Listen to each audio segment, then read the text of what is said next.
Hey viewers, my name's Cara. I'm your host for Tuesdays on the Pagan Perspective, and this week we're talking about sound in our practice. This week's topic actually came from Danny, one of our team members, who asked us to talk about the use of sound in our practice, such as what songs or music we may use, if we play any instruments, the sounds that we hear when we practice outside, and suggested maybe doing a mashup video, which I actually really wanted to do, but had no time this week, and then today I was even going to do it, and I just now looked at the clock and realized I hadn't done this video yet because I came over to my grandma's to get some work done, and my little cousin's here, and she and I are taking care of him, and that completely distracted me. So instead I'm just going to talk to you instead of actually demonstrating some sounds right now. But I have done a video in the past on my channel, my Study in Calm video, where I used some kind of background sounds and talked about practices that calm me down. And then the other topic this week, actually the same topic, but Danny's topic was already in the schedule when I found a recent topic suggestion from one of our viewers, Angel, who wanted us to talk about the use of music in ritual as a musician themselves. They think that music is really important for getting their energy moving and wanted to hear our experiences or thoughts on that. So, I love using sound, music, dance, everything related to that in ritual. I really enjoy singing in ritual, so I enjoy using songs, and it might be hymns that I know from the Unitarian Universalist hymnal, some songs that I really enjoy from that. It might be S.J. Tucker's songs. I frequently sing her songs for ritual or during meditation. It might be a kirtan chant, so it might be a Sanskrit chant that I've learned at kirtan, part of bhakti yoga. It might be just a song that I know from my life that seems to fit the occasion, whatever. And as far as non-sung, non-songs go, when I practice outside, depending on where I am, the sound is frequently what you might be hearing in the background here. I don't know if you can hear it, but the sounds of the cars passing by on the road, because I often am near a road. It might be birds singing, crickets chirping. It might be my cat meowing, or the jingle of her bell on her collar. I specifically also really enjoy using bells and drums as far as instruments, and I play flute, so sometimes I play the flute, but not often in ritual for myself. But in group ritual, I frequently take up an instrument, and I enjoy being part of creating that soundscape and the sound container, if there is being a sound container used. I said that kind of backwards, but you know what I meant. I also recently, within the past year, purchased myself a miniature, fits in the palm of my hand, singing bowl, because I really enjoy using singing bowls in ritual for cleansing the space with sound, and also for sort of separating different parts of my ritual, or before and after trance or something like that. Because I have a meditation app actually that ends every meditation with the sound of a gong or a singing bowl or a bell, something very deep and resonant like that. So I've come to like using that sound as a transition. Sometimes a little bell is used the same way, or a small chime, xylophone chime type thing. So I do things like that.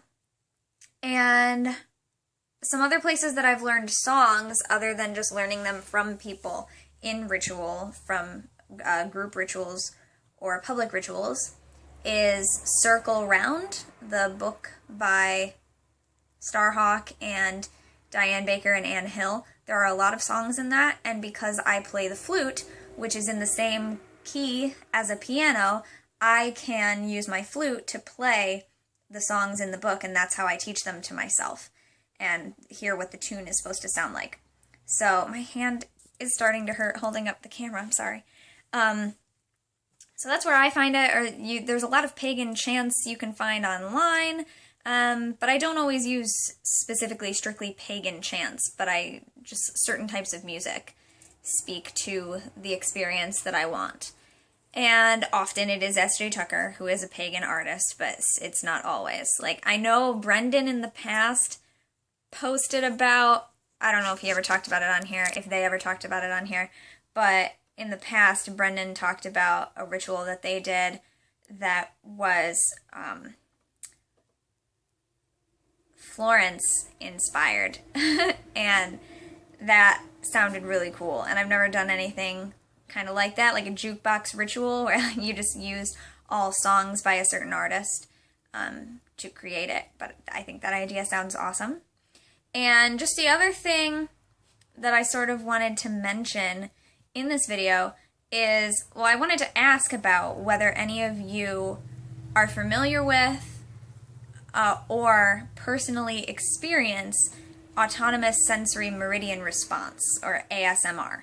So you may have heard of it. It's a thing that more people are doing on YouTube now. Once there was a kind of understanding of what it was, more people started doing videos that would trigger this relaxation response that some people have.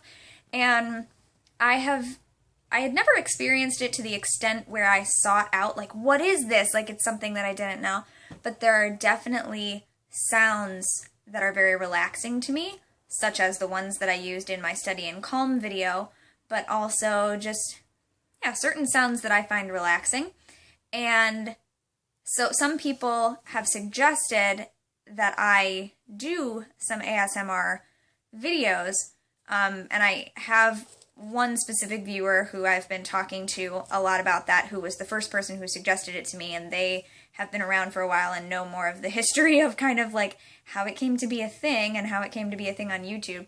But I was wondering, so we were talking and we were both interested in knowing how many of you are familiar with that, with ASMR, how many of you maybe personally experience it, and if that would be something of interest to you, because I'm not interested in just being one of those people who does the like trigger videos for people, like having these things that trigger a good relaxation response. Like, I'm not interested in just making videos that are making sounds, but things like my Study and Calm video that incorporated sound, and I have this idea of some things that I want to do that were just going to be videos that I did anyway, but then I thought, oh, it would be really cool to maybe focus on the sounds that are involved in that story that I want to tell, and maybe specifically make it about the sound and kind of use the soundscape a little bit more intentionally.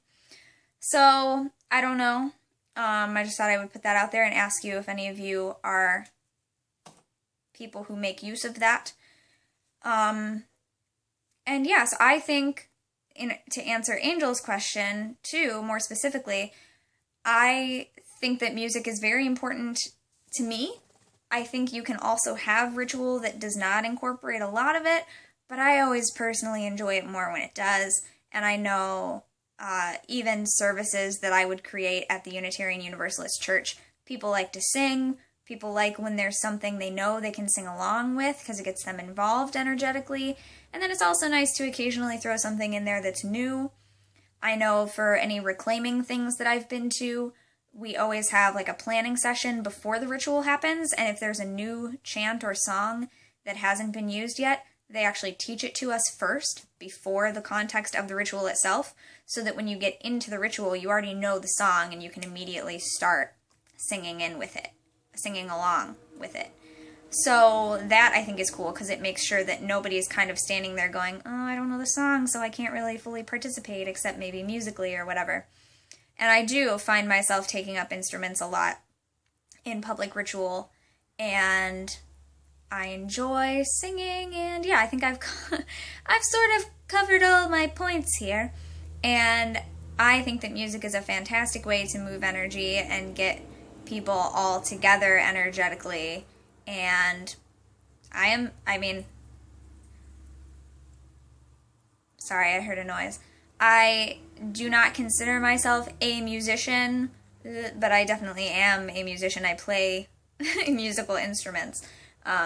So I think that says something for it too, that I do think that's important, and I think that's really cool. So my rituals do tend to involve song, and if I don't know a song for a specific purpose, sometimes I make one up. I just like to sing things, so I try to incorporate that as much as possible. So that's my video for this week. I, again, started it later than usual, so I tried to make it a little quicker. I'm going to try to upload it here, even though the internet is also slow. I have rehearsal tonight for a Shakespeare play that I'm doing this summer, And, oh, yeah, also, please check out my personal channel. It's cutewitch772.